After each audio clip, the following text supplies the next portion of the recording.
Hello everyone, I'm David. Welcome to today's class.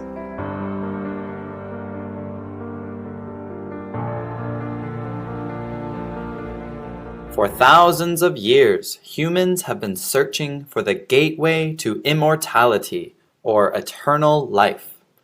In various religions, immortality is usually one of the promises of the gods to human beings who worship them or show goodness to others.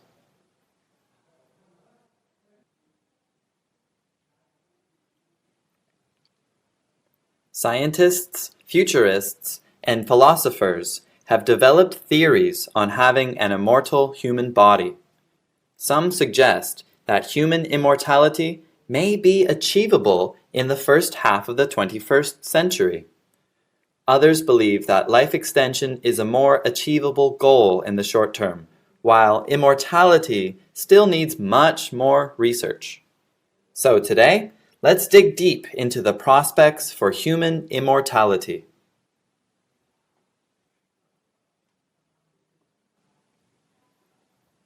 There are three things we're going to talk about in today's lesson. First, we'll discuss the search for eternal life. Second, we'll go into prospects for human immortality. And third, we'll look at the debate about technological immortality.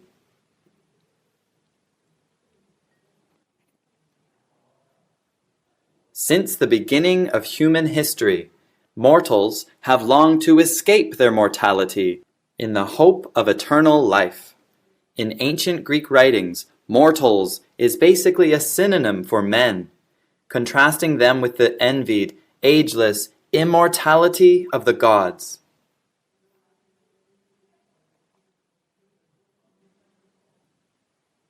And China is no exception. The first emperor of China, Qin Shi Huang, had everything a mortal man could ever want: wealth, fame, and power. But there was one thing he desired to have above all else: immortality. His greatest ambition was to become immortal or die trying.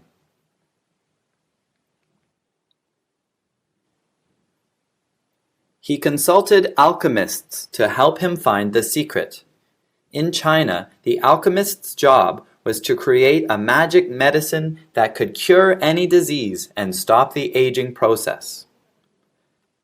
Qin Shi Huang's alchemists did end up creating elixirs of immortality they thought would work.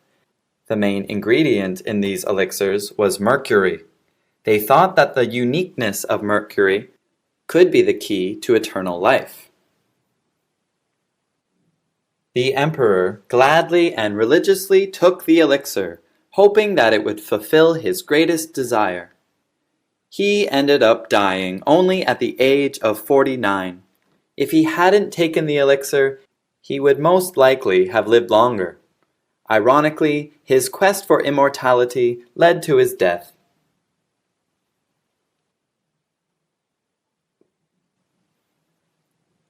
Ancient China is not the only society focused on achieving immortality. The ancient Egyptians have left behind wonderful artifacts which show the great significance of immortality in their society. They developed a complex set of religious beliefs and used vast material resources in their quest for immortality. In 1550 BC, ancient Egypt acquired great wealth and power. This was followed by an increase in cultural activities, which were devoted to the quest for eternal life. For example, the Great Pyramids, mummies, and some Egyptian rituals are all related to helping the pharaoh achieve his immortality. The tombs of the pharaoh contained boats.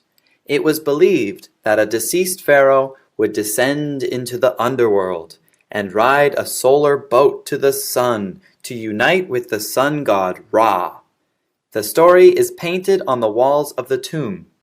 Together, Ra and the deceased pharaoh travel through the underworld. Traveling through the night, Ra and the pharaoh encounter enemies that threaten their quest for immortality.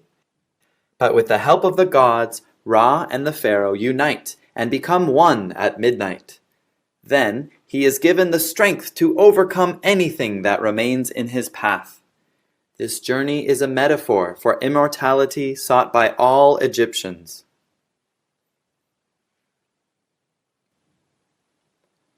Today, humans are still searching for immortality, but in a different way. Tech titans are aiming to achieve immortality through science and technology. Larry Ellison, the co-founder of Oracle, is not content with accepting the notion of mortality. He's working together with the Glenn Foundation for Medical Research. Together, they put over $1 million a year toward research for age-related diseases. They are using lab mice to find means to ward off old age. But can these results be replicated in humans?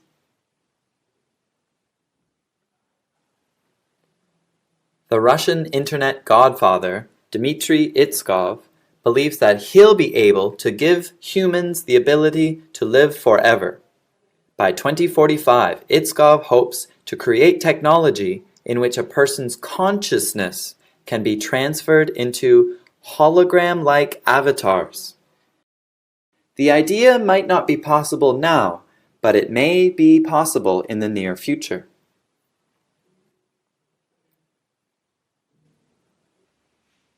Google's Sergey Brin is planning on pumping billions of dollars into a partnership with pharmaceutical powerhouse ABBV to cure death.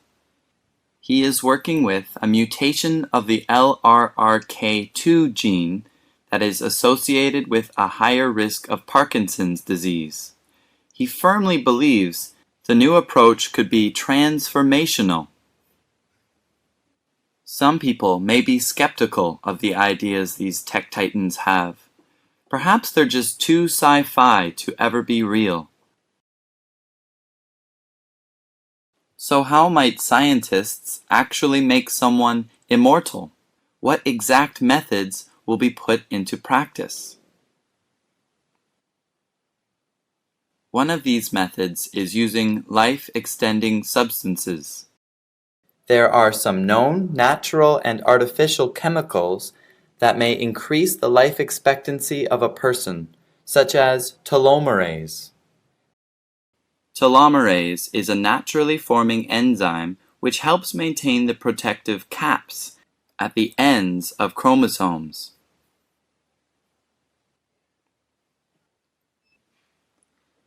But how does it prevent someone from aging? To understand this better, let's first go into why we age.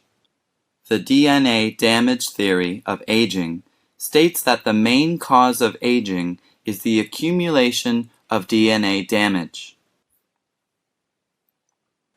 As people grow older, telomerase will become shorter and shorter. If telomerase becomes too short to stay on the ends of chromosomes, the chromosomes will lose some part of its replacing information. Eventually, the chromosomes become so damaged that they die. By boosting our natural levels of telomerase, our chromosomes would remain intact as cells divide, potentially halting the aging process.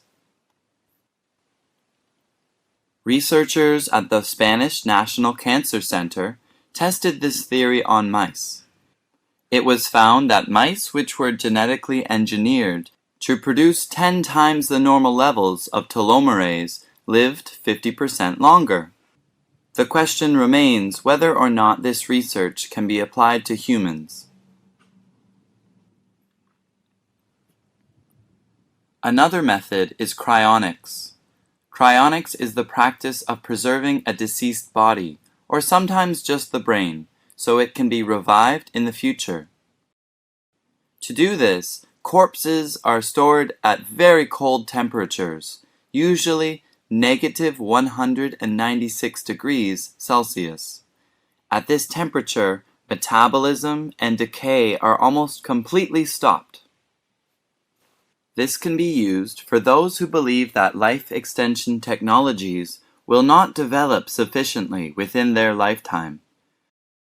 Cryonics would allow deceased individuals to be brought back to life in the future.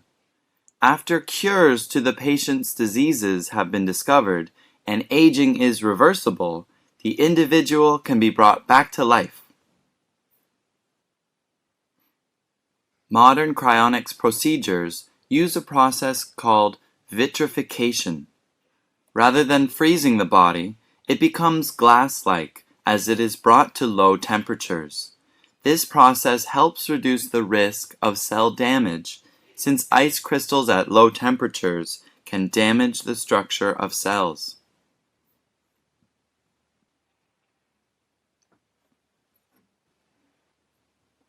So far, cryonics is not very popular since it is very expensive. As of 2014, only about 250 bodies were cryopreserved in the United States, and about 1,500 people had made arrangements for cryopreservation after their legal death. The majority of people are still waiting for this technology to be proven viable and worth the exorbitant cost. But in the future, as scientific methods improve, this could become more mainstream. Even if we could keep our body intact, would we have the same mind if we suddenly woke up 200 years later? While cryonics aims to preserve the body, there is no guarantee of preserving our thoughts and memories. So, would it be possible for our mind to live forever, separate from our body? Some futurists say that mind-to-computer uploading is the way to achieve immortality. An individual's habits and memories can be uploaded via direct mind-computer interface. This means the individual's memory may be loaded into a computer or even a new body. Futurists like Ray Kurzweil have proposed that it will someday be possible to upload human consciousness onto a computer system. One's consciousness could exist forever in a virtual environment. Our course says, for a futurist like Ray, there would be heaven, a virtual heaven. Once you upload the brain onto the internet and log on to the virtual world, your body can be left to decompose while your virtual self can play games for as long as you wish. To make this possible, computer hardware would initially be installed in the brain. Over time, more hardware would be added until the person's entire brain functions were handled by artificial devices. Eventually, the human body would not be needed for the mind to survive, and ultimately, their consciousness could be transferred to a computer.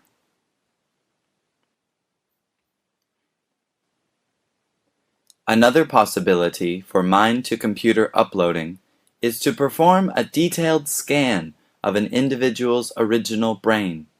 Then the entire structure would be simulated in a computer. However, the level of detail needed to achieve emulating awareness is still being researched.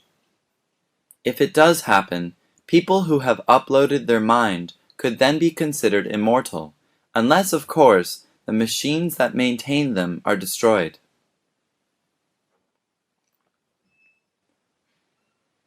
While some scientists state that radical life extension is achievable, there are currently no international or national programs focused on it. However, in 2012, pro-immortality political parties were launched in Russia, the United States, Israel, and the Netherlands. They provide political support to radical life extension research and technologies, with the ultimate goal of giving citizens access to these technologies. One might think that preventing humans from dying using any means possible is not just ethical, but a moral imperative. However, the quest for immortality in today's world is not without controversy.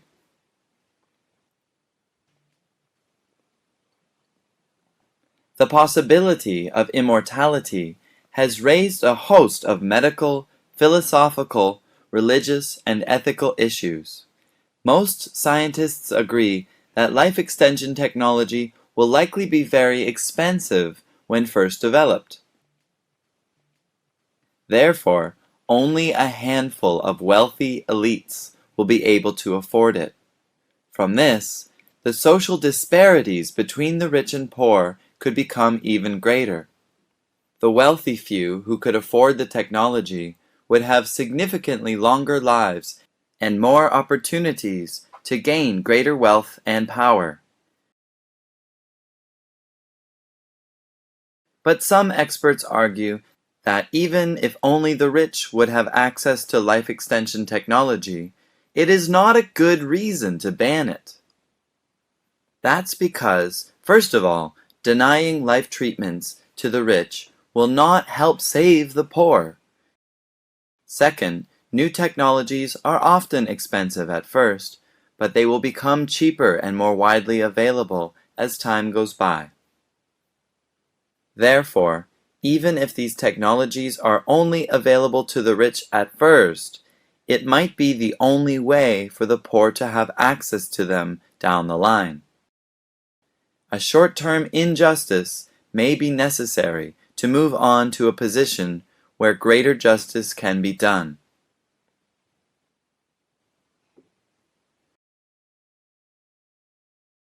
Another argument is regarding the quantity of life versus the quality of life. Those in favor of life extension believe it's ethical for two simple reasons. The first is that if something is good, then more of it is better than less of it. The second is that if we want the ends, we should also want the means. Their argument begins by stating that life is good, and continuing to experience the benefits of life requires physical survival. Dead people can no longer enjoy the goodness of living life. This is why most people dread even the thought of dying. Furthermore, we try every means possible to save lives. Police officers, firefighters, and doctors are all highly respectable professions because they play a critical role in saving lives. People can sometimes accept the abstract idea of dying, but it's normally in the more distant future. When someone is faced with an immediate decision to live or die, they seldom want to reject rescue operations and emergency treatments, for example. A saved life will live to see another day. Life extension is no different. A person whose life is extended will also live to see another day, and they will continue to live longer than the day they would have otherwise died on without life extension.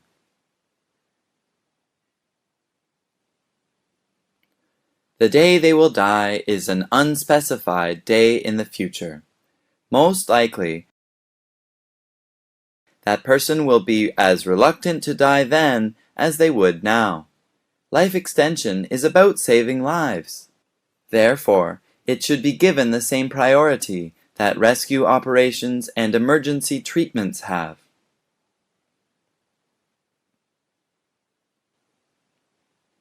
Some people, however, take a different view. Opponents of life extension do agree that life is good, but in a different way. They claim that social continuity, rather than biological survival, makes human life worth living. Simply existing is not good enough. People need communities, traditions, and cultures to prosper. And all of these, in their turn, need structural stability and historical progression to survive. This can only be produced by current generations passing on their ways to the generation that comes directly after them.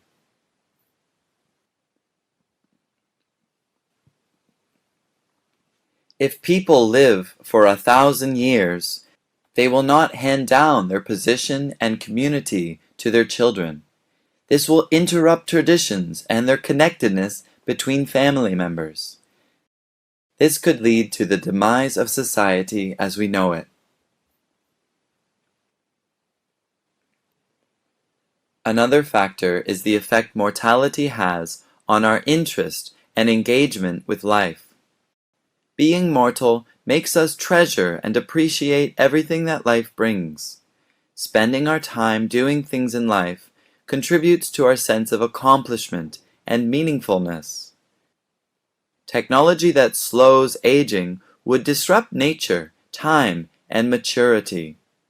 If we interfere with the natural process of aging, the value we place on life would be lost.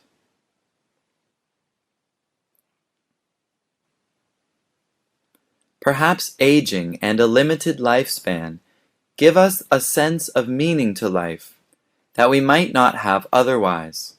There is a high possibility that humans might not fully appreciate life if we never aged or lived 1,000 years. Do you agree? Would we still have a sense of urgency in life? Would we still appreciate life itself? Let's treasure every moment. Life is precious. Seize the day. While it may be difficult to imagine living for 200 or even 1,000 years, there is no doubt that our lives would be drastically different, and our views on the importance of life may very well change.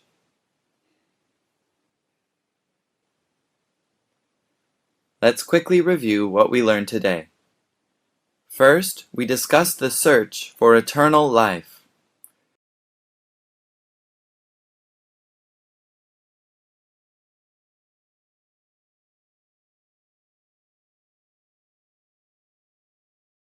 Second, we went into prospects for human immortality.